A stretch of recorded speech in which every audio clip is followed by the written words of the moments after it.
Hello friends, welcome back to my channel. I hope आप सब लोग अपने अपने घर पे अच्छे हो गए, स्वस्थ हो गए। तो आज मैं आप लोगों के साथ में शेयर करना चाह रही हूँ प्रीमेच्योर बेबी के लिए 10 यूज़फुल टिप्स, जो कि मैंने मेरे जो केस में थे वो फॉलो किए थे, वो मैं आप लोगों के साथ में शेयर कर रही हूँ। तो चलिए स्टार्ट करते हैं। और सबसे पहली बात, आप लोग मेरे वीडियो को देखते तो हो बट आप लोग लाइक नहीं करते या फिर शेयर भी नहीं करते। चलो शेयर तो ठीक, बट आप एक लाइक करोगे और मेरे चैनल को सब्सक्राइब करोगे तो मुझे बहुत इंकरेज मिलेगा, मोटिवेशन मिलेगा कि मेरी जो टिप्स है वो किसी के काम आ रही है, हेल्पफुल हो रही है। तो प्लीज़ जाइए और मेरे चैनल को सब्सक्राइब कीजिए। और अगर मेरा ये वीडियो आपको पसंद आता है तो प्लीज़ आपके जो भी फ्रेंड है, जो भी आपके रिलेटिव में किसी को ऐसी कुछ प्रॉब्लम हो तो प्लीज़ मेरा ये वीडियो शेयर कीजिए। तो चलिए वीडियो को स्टार्ट करते हैं। सबसे पहली बात, मेडिसिन। आपको हमेशा अपने बेबी को जो भी आपके डॉक्टर जो मेडिसिन होते हैं वो आपको देनी है, कोई भी मेडिसिन स्किप नहीं करनी है। क्योंकि जो प्रीमेच्योर बेबी होते हैं उनमें जो डेफिनेंसी होती है वो कम होती है, उसकी वजह से उनको डॉक्टर मेडिसिन जो भी आपको प्रोवाइड करते हैं वो उनको टाइम टू टाइम देनी है। मेरे केस में कहूँ तो मेरी बेबी को मैं ना 6 मंथ तक कैल्शियम की दवा और 1 साल के ऊपर तक कम से कम विटामिन D3 के ड्रॉप्स पिलाए हैं। क्योंकि आपके वो जो प्रीमेच्योर बेबी उनमें वो उनकी जो डेफिनेंसी होती है वो कम होती है, इसकी वजह से उनको प्रॉब्लम होती है। इसलिए डॉक्टर आपको जो आपको दवाई प्रिस्क्राइब करते हैं वो आपको उसको पिलानी है। और जो नॉर्मल बेबीज़ भी होते हैं उनको जो डॉक्टर होते हैं वो विटामिन D के ड्रॉप्स तो देते ही हैं, तो आपको वो स्किप नहीं करने हैं, वो आपको अपने बेबी को लगभग 1 साल तक पिलाने ही है। नेक्स्ट होता है एम्बिलिकल कॉर्ड, नाड़ी। जो बच्चों की नाड़ी होती है वो बच्चों की जो नाड़ी होती है वो अपने आप 7 से 8 दिन में गिर जाती है, और कोई बच्चे होते हैं उनको वो 10 से 15 दिन में गिरती है। बट आपको उसका हमेशा ध्यान रखना है। आपको कई लोग कहते हैं कि उसमें बीटाडीन के कोई भी सोल्यूशन होता है वो डाल दो के वो जो भी होता है, बट वो सब कुछ भी नहीं करना है। आपको जितना हो सके उसको खुला रहने देना है। इवन आप अगर आपके डॉक्टर से भी आप पूछोगे तो आपको डॉक्टर यही कहेंगे कि आपको वो जो एरिया होता है, अगर आपकी बेबी की जो नाड़ी गिर जाती है उसके बाद में जो वहाँ का जो एरिया होता है उसको बस क्लीन रखना है।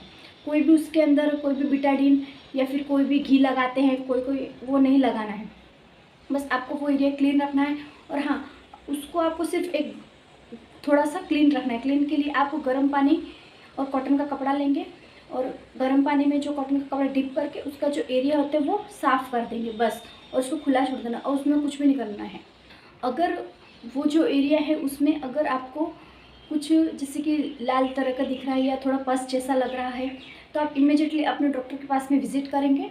नेक्स्ट होता है आइज से रिलेटेड। जो न्यू बॉर्न बेबी होते हैं उनकी जो आंखें होती हैं उसमें से कभी कभी आप देखते हो कि पानी निकलता है या फिर पीला पीला के दूधिया कलर जैसा यहाँ पे जो होते हैं वो पस जैसा निकलता है। उसमें भी कोई घबराने की ज़रूरत नहीं है, वो एक नेचुरल प्रोसेस है।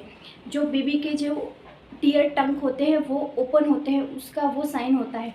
उसके लिए आपको कुछ नहीं करना है। आपको बेसिकली जो आप बेबीज़ होते हैं उनकी जो आँखें हैं उनको आप साफ़ कीजिए। साफ़ करने के लिए आप अपने हाथ को अच्छे से वॉश कर लीजिए और फिर गर्म पानी में कपड़ा कॉटन का डिप करके उसकी आँखें क्लीन कर दीजिए। 2 से 3 टाइम आप ये करोगे।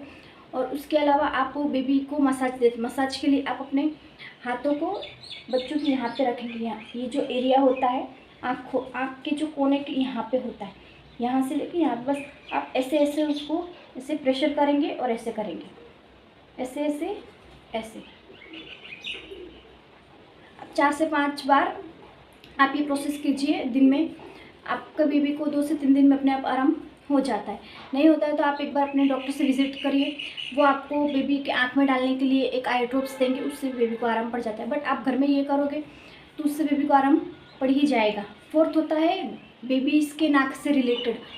अगर आपका बेबी की नाक ब्लॉक होती है या फिर उसको जो नाक में कुछ भी म्यूकस होता है उसकी वजह से बेबीज़ जो है ना वो सो नहीं पाते हैं, तो उसके लिए सिंपली आपको अपने बेबी की नाक को क्लीन रखना है। क्लीन के लिए 2 तरीके, एक तो भगवान ने उसे दिया है कि छींकना। बच्चा दिन में 8 से 10 बार 5 बार जितनी बार छींकता है तो नेचुरली उसकी जो नाक होती है वो अपने आप साफ़ होती है।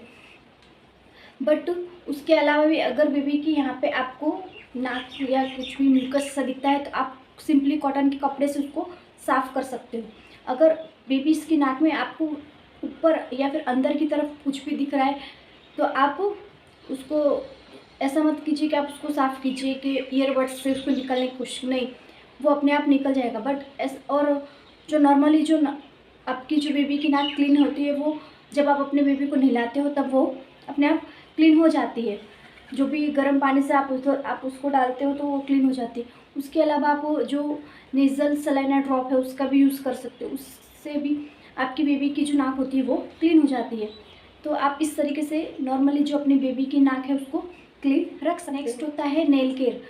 अब इनिशियली जब भी हम देखते हैं तो बेबीज़ की जो नाखून होते हैं वो बहुत बड़े बड़े होते हैं, उसके लिए पेरेंट्स बच्चों को मिटन्स पहना के रखते हैं। तो आप मिटन्स उनको पहना के रखिए, क्योंकि बच्चे जो होते हैं वो अपने जो खुद के नाखून वो खुद के चेहरे पे मार लेते हैं, उसकी वजह से उनको बहुत प्रॉब्लम होती है। इसलिए आप अपने बेबी को मिटन्स पहना के रख। बस आपको एक ध्यान रखना है कि आपको दिन में 2 बार आपको अपने बेबीज़ के जो हाथ होते हैं वो खुले रखने, उनको हवा लगने देनी है। क्योंकि थोड़े बेबीज़ को आप वो खुला रखोगे तो उनको पता चलेगा कि ये मेरा हाथ है, वो अपने जो हाथ के मूवमेंट उनको फील करेंगे। इसलिए आपको अपने बेबी को दिन में 2 बार खुला भी रखना है। और नेल्स के लिए आप जो भी आपका जो बेबी होता है उनके जो नेल्स काटने की जो वो किट आती है उसका आप यूज़ कर सकते हो। नॉर्मली जब बेबी सो जाते हैं तब आप आराम से अपने बेबी के नाखून है वो काट दीजिए। इस तरीके से आप बेबी के नेल्स की केयर कर सकते हो। नेक्स्ट होता है बर्पिंग से रिलेटेड। बर्पिंग मीन्स आपकी बेबी को हमेशा आपको डकर दिलवानी है, क्योंकि बेबीज़ जो होते हैं वो बिना डकर के वो अनईज़ी फील करते हैं, अच्छे से फीड नहीं कर पाते हैं। उसकी वजह से उनको जो गैस होती है उसकी वजह से उनको बहुत प्रॉब्लम होती है, सो भी नहीं पाते हैं अच्छे से। इसलिए आपको हमेशा अपने बेबी को बर्प करना है। बर्पिंग के लिए आप अपने बेबी को जो आधे दूध में से भी उसको बर्प करवा सकते हैं, वो बेबी के लिए बहुत अच्छा होता है। क्योंकि आप एक तरफ अपने बेबी को दूध पिलाइए, उसके बाद आप उसको डकार दिलवाइए, उसके बाद आप नेक्स्ट तरफ से फीड करवाइए, फिर उसको डकार दिलवाइए, तो वो बेबी के लिए बहुत अच्छा होता है। तो ऐसा करने से भी आपके जो बेबी को जो बर्पिंग से रिलेटेड प्रॉब्लम होती है, गैस या कॉलिक होता है, वो सब रिलीफ होता है, उससे बेबी को आराम मिलता है। स्लीप से रिलेटेड इनिशियली जो बेबीज़ होते हैं उनको जब वो पैदा होते हैं तब से लेके लगभग 3 महीने तक बेबी का जो स्लीप होता है उसमें थोड़े बहुत चेंजेस होने वो नॉर्मल है। इसलिए आपको टेंशन नहीं लेनी कि आपका बेबी सो नहीं रहा है, कि प्रॉब्लम हो रही है। क्योंकि 0 से 3 मंथ के जो बेबी होते हैं उनका जो शेड्यूल होता है वो सेट नहीं हो पाता है, उसकी वजह से उनको थोड़ी प्रॉब्लम होती है। आपको उनके साथ में थोड़ी प्रॉब्लम होती है, बट बच्चे हैं आप तो थोड़ा बहुत परेशान तो करेंगे। बट आपको हमेशा अपने बेबी को अपने साथ में ही जो सीधा सरफेस जो फ्लैट जो होता है बेड उस पर ही सुलाना है। आप उनके साथ भी सो सकते हैं या फिर आप उनको, बट आपको बस एक फिक्स करना है कि आपको इसी जगह पे अपने बेबी को सुलाना है। क्योंकि और हमेशा अपने बेबी को है ना बांध के सुलाएं, क्योंकि जो मेरी जो बेबी थी वो प्रीमेच्योर थी और मुझे मेरे डॉक्टर ने कहा था कि आपको इससे बांध के रखना है जितना हो सके। क्योंकि जितना उसको आप बांध के रखते हो उतना उसके लिए जो वार्म फीलिंग होती है, जो अब आप हमेशा तो उसे गोद में लेके नहीं रख सकते, इसलिए आप उसको जितना हो सके उसे बांध के रखेंगे तो उसके लिए बहुत अच्छा है। तो आप उसको हमेशा इस तरीके से ही बांध के ही सुलाएं। प्रोडक्ट से रिलेटेड प्रोडक्ट कौन सा यूज़ करना है कौन सा नहीं, ये बच्चे की स्किन के ऊपर जाता है। सब बच्चों की स्किन है वो अलग अलग होती है। मेरी जो बेबी थी प्रीमेच्योर, उसकी स्किन बहुत मतलब कि बहुत सेंसिटिव थी और मैंने उसके लिए कोई भी 3 मंथ तक कोई भी प्रोडक्ट यूज़ नहीं करा है, क्योंकि मेरे डॉक्टर ने मुझे मना करा था। सिर्फ हम लोग उसके लिए कोकोनट जो ऑयल होता है उसका यूज़ करते थे बस, और कुछ भी नहीं। और उसको मैं नहलाती भी थी तो उससे मैं प्लेन जो गर्म पानी होता है बस उसी से नहलाती थी बस, और फिर उसको वही कोकोनट ऑयल लगा देती थी और कुछ नहीं करती थी। क्या कौन सा प्रोडक्ट यूज़ करना है वो आप अपने बेबी के हिसाब से चूज़ कर सकते हो, अपने हिसाब से लीजिए। बेबी को देखिए कि उसका पैच टेस्ट कीजिए, फिर आप उसका यूज़ कर सकते हो।